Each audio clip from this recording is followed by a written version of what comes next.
Hey everybody, it's Tripl-L here talking about My Hero Academia, chapter 387? I think we're at 387. Let me see. Yeah, 387. Hey guys, how you doing?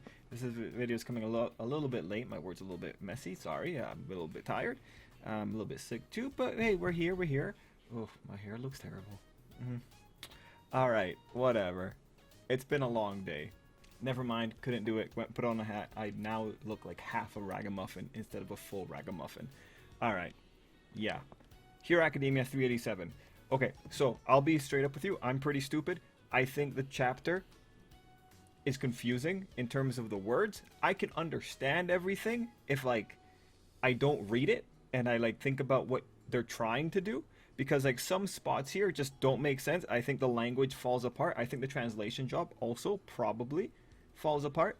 I think it's very complicated to just convey a simple thought, which is really just, you know, there's near death and then there's like full on you're gonna die, but actually probably still survive later on too. There's like near death and then there's just full on we'll get there when we get there. But this is a Dobby Endeavor chapter. Overall, I'm pretty happy with it. I think this was like online entertainment level. Well, actually, you know, I'm happy reading it. So just so that you know, personally, I don't like it when villains go insane. I think especially for Hero Academia, where you have villains with like extreme rhetoric a lot, and like it's usually rhetorical battles being conveyed or being tied to the physical battle, I think it's not the greatest thing you could do.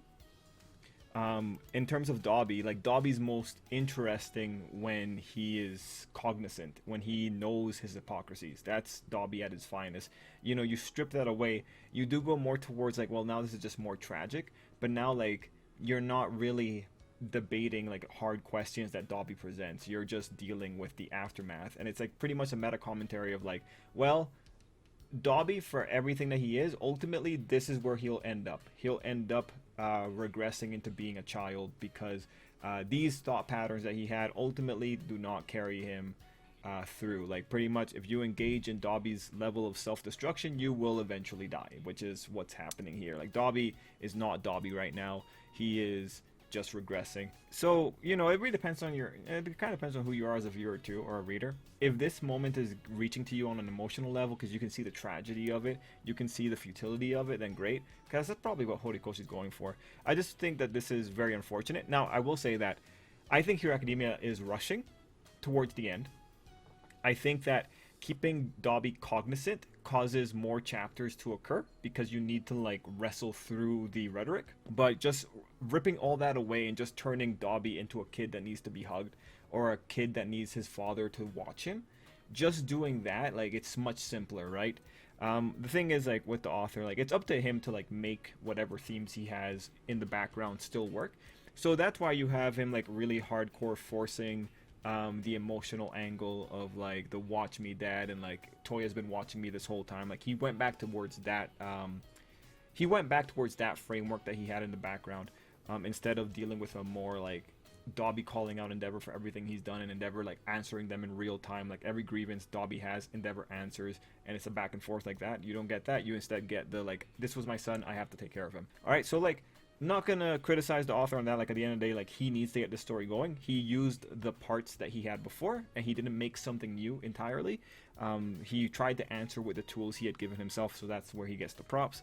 Like, so overall, like aside from just the general note of like, I personally don't like stripping away cognitive ability from villains, I can appreciate what's happening here, and ultimately it's still a good execution. I think that's a very fair perspective to have on it.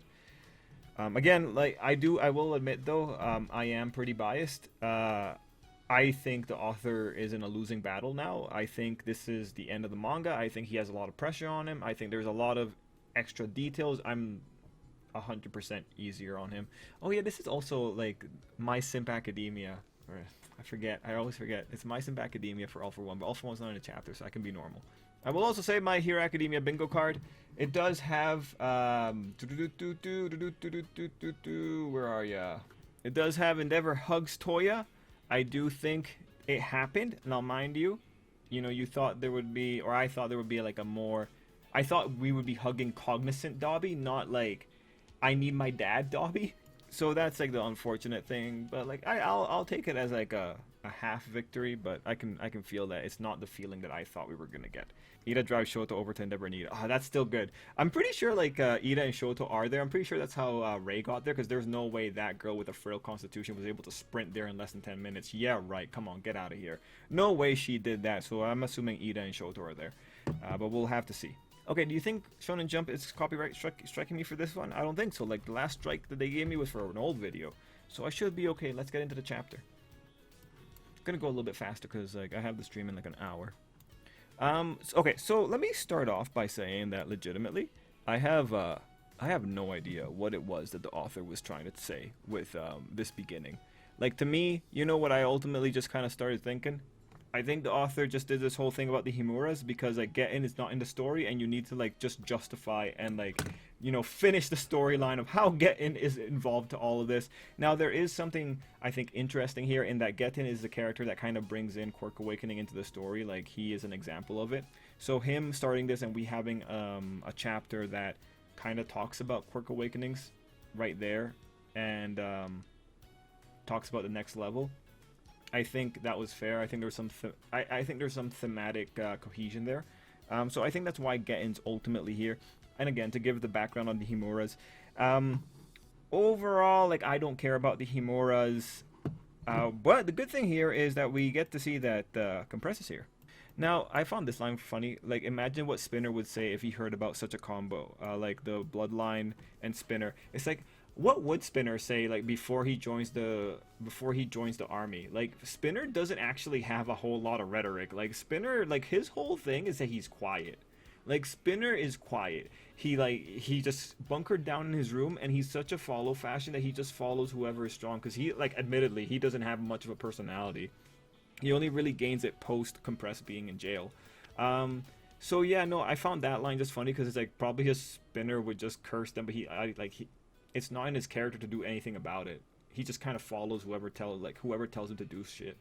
He only really found a character while he was doped out on quirk enhancers, or like when he was doped out on a second quirk. So yeah, no, like, I found that line funny. Overall, though, the thing with the Himuras here, I think a lot of it just ends up justifying how Getten is involved with Todoroki. I think that the author had this idea about Dabi and Getten, and he thought it would be a great idea, a great storyline of how these two were cousins, long lost cousins, like very, very removed cousins. Just justifying how like the Himuras were, you know, how they got everywhere. I think he wanted to build a bigger connection between Getten and Dabi. I bet if the Villain Academia wasn't rushed at the end, I bet they would have gotten a whole gigantic thing. But since he never got to do it in Villain Academia, he's just finishing up the line now. So when you ask me what the real purpose of those pages are, I would say it's just to say that, yeah, Getten is part of the Himura clan.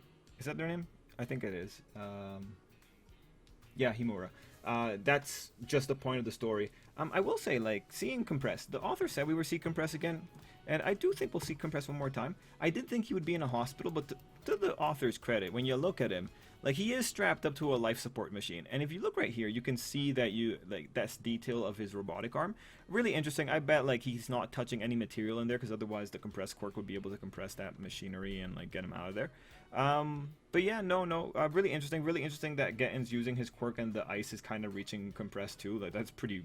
But yeah, no, there's actually something really interesting here that you can tell, like, how the author kind of welded it together.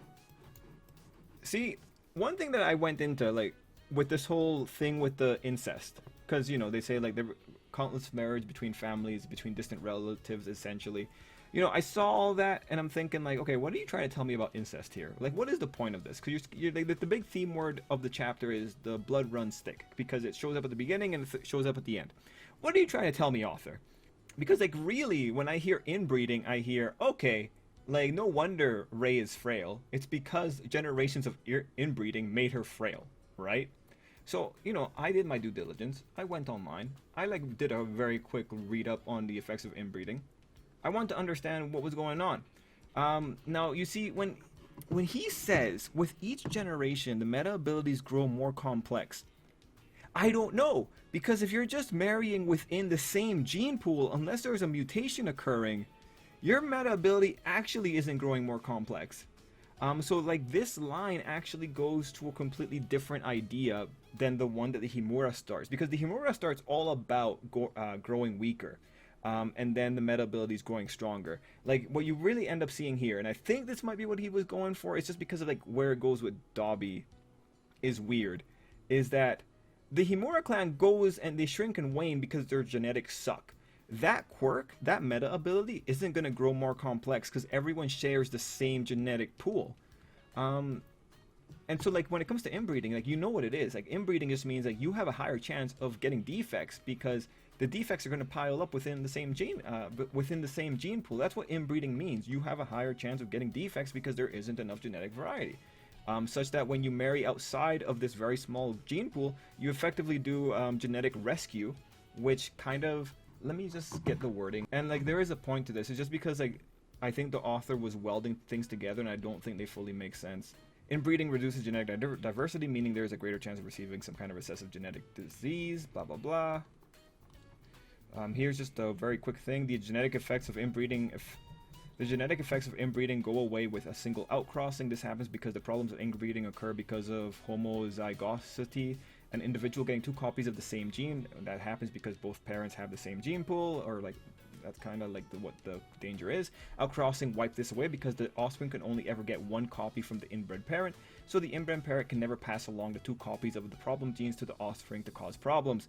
So overall, like when you come back to this, like you have the Himura who are all about shrinking and waning. You have the parallel that with each generation the meta abilities are growing more complex. Like they just don't mesh. The ice quirk itself is just ridiculously specialized. It's full of problems.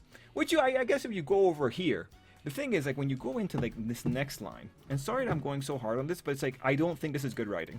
When you go into the deeper and richer like layered sediment in a body with some powers lying dormant unbeknownst to the user. So like what's important here is that panel is specifically there to justify that, yo, you thought Dobby had a fire quirk? Nah man, like meta abilities are more hardcore than that. Like they're in there. And then like when you have the Himura runs deep thing, it's like, okay, like you're pretty much saying, oh yeah, the Himuras probably have a lot of recessive genes. That's probably the most you can apply here. Anyway, they get richer with every generation. You have a family inbreeding, which is like the opposite of getting richer in every generation. Deeper and richer like a layered sediment in a body. There is no way. Yeah, no, that's like essentially when it comes to the ice quirk, that ice quirk is essentially a generation 1 quirk blending in with Endeavor's quirk. This is essentially just the effect of going from one generation to the next, not like the product of like 8 generations later. I think when you apply the logic, there's no way you can ever apply that the ice quirk has been getting stronger across generations unless we're saying that there's a whole other system getting in there. Anyway, again, the overall point of this spot is just that I think the welding here of the ideas wasn't the best. But like you understand the overall purpose. Like he's trying to give you a justification for the final conclusion, that being his ice quirk is in there somewhere in the genetics. But see, the thing is, I think that applies to everyone, which the author agrees with as well, because when you go into with each generation meta abilities grow more complex, yeah, 100%. Like that applies to every, ironically, I would say that applies to every single person other than Dobby because of the Himura situation going on with these people and their ice quirks. I guess fundamentally, I think it's strange. Fundamentally, I think you shouldn't be thinking that an inbreeding family would have the same degree of quirk evolution that a non-inbred family would. And I think if anything, the blood runs deep is just an issue of like they have a lot of recessive genes. Okay, doesn't matter. Let's move on. There's a nice line about like people's hearts never manage to evolve. And then we have like a very interesting line, I think in the fan scans was a little bit different. Okay, your turn. Hear anything good from the cops or heroes? So these guys are just hanging out in the jail. The thing is with in the fan scans they made it sound like the police had actually asked compressed questions. So it's like, oh, what did they get out of compress? To hear anything good from cops or heroes just kind of makes it seem like he overheard it. But like there might be an implication that, oh, if he heard anything from the heroes, it's because he was talking to them. I do like the more direct nature of the fan scans. This is a little bit more unclear. But you know what? This might also be a good move from the translator if he wasn't sure about something and wants to be unclear and wants to be vague. Maybe the fan scans are wrong for going all the way and confirming that they asked compressed questions. Okay, so honestly, page 4 and 5, I don't think are actually very important. I think it's just reestablishing what we already know, which is good. You gotta reintroduce the readers to like what's going on. It's been a week. We just find out that Endeavor is injured, but we know that as well, and we can see the starts of like Dobby going a little bit crazy. Worth pointing out that earlier Dobby was running away and Endeavor was chasing him, and now Dobby's just decided to go straight up against Endeavor. Let's move on. One thing I love about the choreography chapters or the battle chapters is that I don't have to spend a lot of time like studying nothing, right? It looks really cool though. One thing I will say is that, again, page 6 and 7 is just showing, like, setting up the emotional framework that you're going to be seeing. You have, like, the recurrence of the dad watch me. Repeating the watch me multiple times just makes it seem like, okay, you know, this guy is not fully here, which Endeavor later confirms. Given that the author focused a lot on, like, these silent panels of Endeavor, and juxtaposing it with, like, Child Toya, you can tell what's going on. Like, this is pretty much just showing he has reverted to a childlike state. Honestly, I actually wonder if Ray cooling him down will actually cool his head down enough that he gets to speak directly to them. I think that would be a good compromise, having Ray return his sanity by cooling him down. But yeah, no, like, really the chapter I think is more of an experience once you get into these, like, really raw emotional moments. Because honestly, like, anytime that you, like, bring in the dialogue for this chapter, that's where it gets kind of messy. Okay, so we move on to page 8 and 9. So let's start page 8. Again, Dobby looks really badass just because an infernal look always looks really badass. I do want to point out, it's neat that his fire fist like causes fire to spew from beneath the ground. That's really cool. We go into the next little part where you have Natsu Let's Play, and then you have Endeavor saying his mind's long gone. Okay, so like just fully confirming Dobby's not here. I don't think he's here. I don't think he's going to be here till like Ray comes in and potentially cools him down. We just get more qualification from Endeavor. He's just saying like, how is he still doing this? And he's harder than me because he's burning me. So that's like, okay, that's a pretty big deal to be able to burn Endeavor. So like just, you know, raising the stakes. Pretty simple stuff. I want to point out this one just because it's cool that the author went out of his way to say like, yo, this is how Dobby's like he's just kind of like an animal right now. I love the idea of him just putting his legs on Endeavor and just holding on to him like that. It's pretty awesome. So the author gets a lot of props again for making this a real experience. Okay, here we go. This is it. Page 10-11, Ray's Quirk comes out. Honestly, I think this is a cool mechanic, alright? But this is messy. This is some of the messiest stuff you could have done. I feel bad for the author. I feel bad for the translator. This is super messy. And, you know, mind you, like, I like writing really complex power systems too. And I have been caught in, like, the messy trap of trying to explain, like, really abstract shenanigans. Or, like, especially when something's, like, really plot critical. It does get hard. You need to take a step back and, like, really figure this out. And overall, what I will say for this whole thing about this quirk, I feel like I can understand what the intention is. I just think the use of the metaphors is terrible. I think the, like, setting these two things aside is really rough. You know what I think the problem is? A quirk awakening will happen. It's only a quirk awakening when you survive it, when you survive death and keep it. It's not a quirk awakening when it's pretty clear you're gonna die. That's the real issue. But the reason you can't say it like that is because it then gives away that you're getting a quirk awakening because you're going to live. It gives away that the character's going to live. That's where this distinction is coming from. Because the end result makes sense. The end result is a quirk awakening is what you get to keep.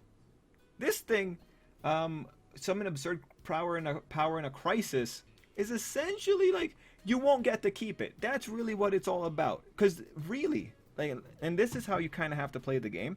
And this is, I remember a conversation I had with someone, Mika, on the live stream, because he was talking about, do I know metaphors? This is the problem with the metaphors. This is like why you can never let people get away with metaphors. When you're going into this spot, and you have the man talking about, on the other hand, people can also summon absurd power in a crisis.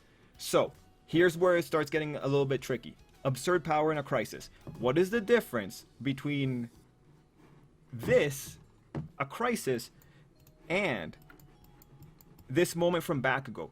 Bakugo was in crisis. He needed a power. So, people also summon absurd power in a crisis when it's do or die. Look at this face. Do you think this wasn't a do or die moment for Bakugo? The man's bleeding out of his mouth, man. And this is the problem, right? Because you're quantifying these two different things. The author knows which ones are the critical ones because he knows who's going to die, right? To go to another level here. The power that only manifests as the Reaper draws near. Okay, the Reaper's drawing near. What is the difference between that statement? The visceral sense of danger when facing death. What is the difference when facing death? In other words, the Reaper. The visceral sense of danger when facing the Reaper versus the power that only manifests as the Reaper draws near because you're facing the Reaper, right? This is the overall problem. Metaphors are like really kind of loose. And so this is too close. These metaphors are way too close together. Like metaphors are not exact. They're there to convey an idea, but you're conveying the exact same idea unless you put in the very specific thing of you're not keeping this power or like you're actually not dying. It's just really funny. Sometimes a near-death experience can trigger a quirk to awaken. On the other hand, people also summon absurd power in a crisis when it's do or die. That's different than a quirk awakening. The only reason it's different than a quirk awakening is because they're not going to get to keep this power. It only shows up when they're dead as opposed to the quirk awakening, which you can then use it afterward. Now, the thing here, what I'm most terrified of, because what this does on a writing level, is that the author has just justified, and he's used get in to build the case, that quirks are extremely complex. People might have quirks they're not aware of, because of the many generations of quirks coming together. Mind you, for the Himuras, like they have a lot of defective quirks most likely, but you know, we won't talk about that. The worst case scenario is that when Izuku's about to die, he's going to activate his mom's quirk or his dad's quirk, and he's going to get one shot in on Shigaraki because of those quirks. That's the absolute worst case scenario when you put in this phenomena. Now mind you, that's the worst case. What the author might be doing is just like, I need a way to justify why Dobby's still alive, so I'm going to bring up this quirk. It only pops up like an adrenaline rush when you're about to die. Yes, Bakugo has had an adrenaline rush before, but he gets to keep the effects of his adrenaline rush. Dobby's not going to keep this adrenaline rush because that's too overpowered or something like that, alright? Nothing wrong with that. And like overall, like when you look at the end result makes a lot more sense than the justification for the end result. So going forward, now that you've introduced this secondary mechanic that's like a quirk awakening, but you don't get to keep the power, it's just really an issue of who else is going to benefit from this ability at a critical moment, because like pretty much what it does is like it gives you a power up without ever having to justify ever having the power up in the future. And then like the other thing is like authors like to put it behind the gate of death, because then it makes the power feel more valuable, and it makes it like it's kind of like an illusion. Like he's like the author casts an illusion when he puts something behind the gate of death, because it makes you value it differently, because it's like, oh well, he can only really do this if he's about to die, and it's like that's why you can't use this very often. It's like really simple. Like it stops people from like wanting him to use it. If you think about Bleach had Mugetsu. Did I get that right? Well, you know, the final against Suga set Tencho, and the big thing with that one is like it's a super cool ability, but you know it wasn't used in the final arc, because like if Ichigo uses it, like that's it, his power's gone again. So you know, this is what authors do. When you strip it all away, that's kind of where you end up again. It's just regular old author shenanigans, just to justify like a random power, and then not have to deal with the consequences of having the random power. Will Dobby actually end up surviving this? I honestly don't know. If Dobby dies here, I think that'd be the best thing, because then like you add credence to the idea that this power only shows up when you're like actually about to die. You make it feel like it is actually a special thing, different than a quirk awakening. But again, like the big difference between this and a quirk awakening is just both of them happen when you're about to die. It's just one of them is going to stay if you manage to survive. That's the real difference between these two things. Again, Bakugo summoned absurd power when he suddenly started making like really compressed explosions when he was about to die. Completely not. It's completely the same as summoning absurd power in a crisis. Like That's what awakenings were. Like, it was always like you're gonna summon absurd power in a crisis. Like, wasn't it absurd when Toga was being quite literally exploded?